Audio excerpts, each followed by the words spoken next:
नमस्कार दोस्तों, कैसे हैं आप सब। आई होप कि आप अच्छे होंगे।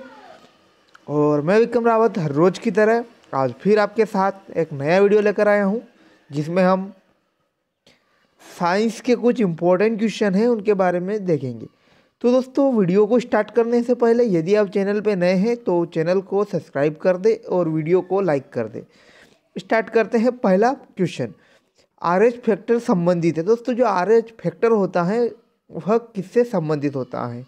तो ऑप्शन है रक्त से, पसीने से, मूत्र से या त्वचा से। तो यह है दोस्तों रक्त से। जो हमारे शरीर में RH फैक्टर पाया जाता है तो उसका संबंध हमारे शरीर में रक्त से होता है। तो दोस्तों, बहुत इंपॉर्टेंट क्वेश्चन था ये। इसके बाद नेक्स्ट क्वेश्चन RB फैक्टर के खोजकर्ता कौन है? ऑप्शन है लैंड स्टीनर और विनर, और वाटसन और क्रिक, जॉनसन और शिल्डन, और या हरगोविंद खुराना और हार्वर्ड ने। तो दोस्तों, सबसे इम्पोर्टेंट क्वेश्चन है उसके बाद ये। तो इस क्वेश्चन का आंसर होगा लैंड स्टीनर और विनर। दोस्तों, जो लैंड स्टीनर और विनर है उनको जो RB फैक्टर है उसके खोजकर्ता के रूप में जाना जाता है। इसके बाद नेक्स्ट क्वेश्चन को हम देखेंगे।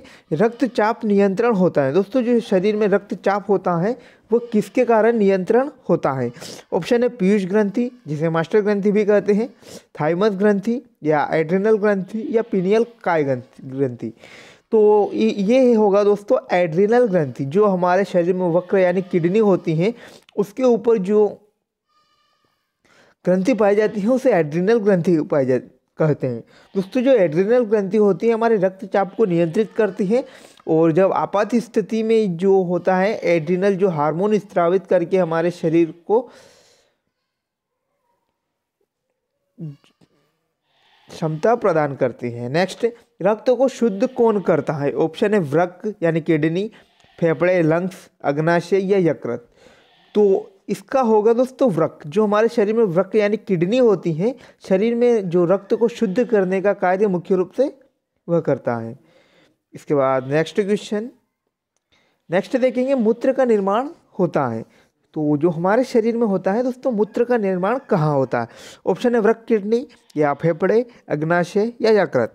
तो इम्पोर्टेंट होता है दोस्तों ये, और इसका निर्माण है वृक्क। दोस्तों, जो शरीर में वृक्क का निर्माण होता है मूत्र का निर्माण होता है वह शरीर में यकृत वृक्क में ही होता है, जिसमें बोमेन संपूरक होता है, सी में रक्त का निर्माण होता है। इसके बाद देखेंगे नेक्स्ट क्वेश्चन, वृक्क का भार कितना होता है? दोस्तों, जो किडनी होती है उसका वजन कितना होता है?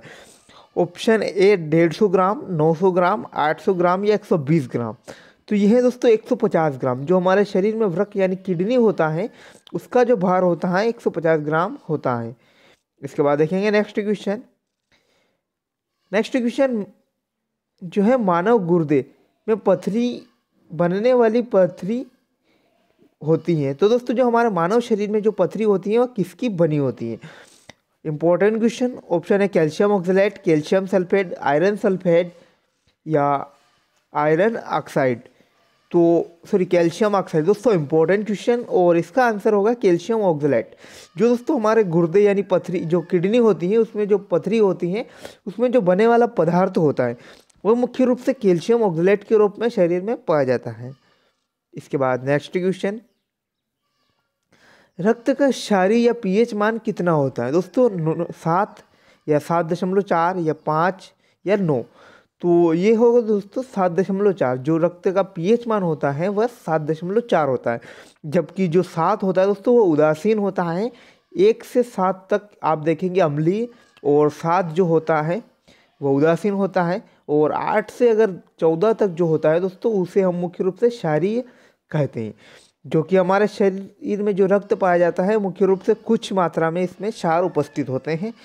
इसके बाद नेक्स्ट क्वेश्चन देखेंगे, रक्त दाब मापने वाला यंत्र है। ऑप्शन है बैरोमीटर, स्पिग्नोमेनोमीटर या पोमोमीटर या अमीटर। तो ये होगा दोस्तों स्पिग्नोमेनोमीटर। जो शरीर में रक्त दाब को मापता है उसको स्पिग्नोमेनोमीटर कहते हैं, जबकि जो बैरोमीटर होता है उसको वायु दाब मापी कहते हैं, और अमीटर जो होता है दोस्तों उसे विद्युत धारा मापी कहते हैं।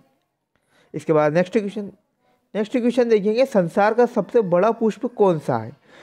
इसका डायरेक्ट आंसर होगा दोस्तों रेप्लिसिया। जो रेप्लिसिया होता है दोस्तों संसार का सबसे बड़ा पुष्प कहा जाता है। जीवन चक्र की दृष्टि से पौधे का सबसे महत्वपूर्ण अंग कौन सा है? ऑप्शन है तना, पत्ती, जड़ या पुष्प। तो दोस्तों सबसे इम्पोर्टेंट अगर पौधे के किसी अंग के बारे में हम चर्चा करेंगे तो वह होगा पुष्प।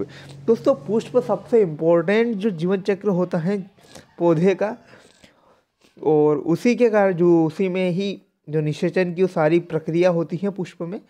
उसके बाद नेक्स्ट क्वेश्चन, डॉक्टर चित्रकार शिल्पकार आदि के द्वारा उपयोग किए जाने वाले पदार्थ का जो कैल्शियम सल्फेट का नाम क्या है? तो ऑप्शन है भुजा हुआ चूना, प्लास्टर ऑफ पेरिस जिसे पॉप कहते हैं, सीमेंट, या इनमें से कोई नहीं। तो ये है दोस्तों प्लास्टर ऑफ पेरिस। जो प्लास्टर ऑफ पेरिस होता है जो CaSO4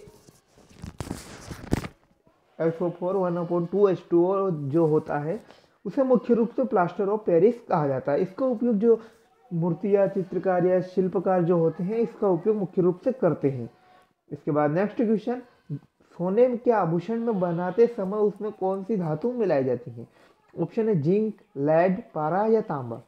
तो ये है दोस्तों जो तांबा। जो तांबा होता है मुख्य रूप से उसको सोने में मिलाया जाता है। दोस्तों आप जानते हैं सोना जो मुख्य रूप से होता है वो उत्कृष्ट धातु होती है, यानी कि जो मुलायम भी होती है। तो इसको थोड़ा कठोर बनाने के लिए इसमें जो है तांबे को मिश्र करके मिलाया जाता है। इसके बाद देखेंगे नेक्स्ट क्वेश्चन, निम्न में से कौन सबसे भारी धातु है? ऑप्शन है सोना, आयरन, ओस्मियम या एल्यूमिनियम। तो यह है दोस्तों जो ओस्मियम जो है सबसे मुख्य रूप से सबसे भारी धातु होती है। अभी तक सबसे ज्ञात जो धातु है उसमें सबसे रूप से जो भारी धातु होता है वह ओस्मियम होता है। इसके बाद निम्न में से आग बुझाने वाली गैस कौन सी है? ऑप्शन है कार्बन डाइऑक्साइड, ऑक्सीजन, नाइट्रोजन या इनमें से कोई नहीं। तो यह है दोस्तों कार्बन डाइऑक्साइड। जो कार्बन डाइऑक्साइड होता है मुख्य रूप से जो आग बुझाने वाली जो गैस होती है। रात्रि में पेड़ के नीचे सोना हानिकारक है क्योंकि पेड़ छोड़ते हैं। ऑप्शन है ऑक्सीजन, कार्बन डाइऑक्साइड, नाइट्रोजन या इनमें से कोई नहीं। तो यह है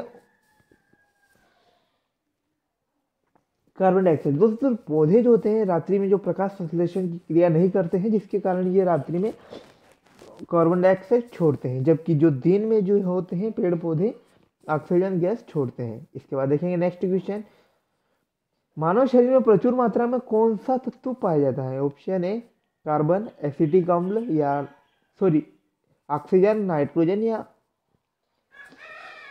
कार्बन डाइऑक्साइड। तो यहाँ पर देखेंगे दोस्तों जो होता है मनुष्य में सबसे ज़्यादा तो वह है ऑक्सीजन। इसके बाद टमाटर सॉस में पाया जाता है साइटिक अम्ल, एसिटिक अम्ल, टार्टरिक अम्ल या मौलिक अम्ल।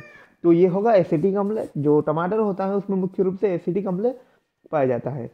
इसके बाद नेक्स्ट, बायोलॉजी के जन्मदाता कौन है? तो जो बायोलॉजी है दोस्तों उसके जन्मदाता किसे माना जाता है, यानी बायोलॉजी शब्द का प्रयोग सबसे पहले किसने किया? ऑप्शन है कैरोलस लिनियस, अरस्तु, रॉबर्ट हुक या वाटसन और क्रिक। तो यह है दोस्तों अरस्तु को जो है बायोलॉजी के जनक के रूप में जाना जाता है।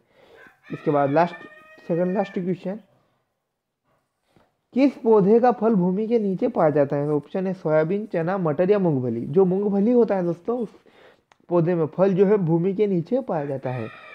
और लास्ट क्वेश्चन आज का, कोशिका को एक निश्चित रूप कौन प्रदान करता है? कोशिका झिल्ली, कोशिका भित्ति, लाइसोसोम या केंद्रक। तो यह है कोशिका भित्ति। कोशिका भित्ति दोस्तों जो निर्जीव होता है पौधे के चारों ओर पाया जाता है, यह मुख्य रूप से पादप कोशिका में पाया जाता है और पौधे को जो है निश्चित रूप प्रदान करता है। तो कैसा लगा दोस्तों आपको वीडियो? अच्छा लगे तो लाइक कर दे, कमेंट कर दे, शेयर कर दे और थैंक्स फॉर वॉचिंग। मिलते हैं नई अपडेट्स के साथ।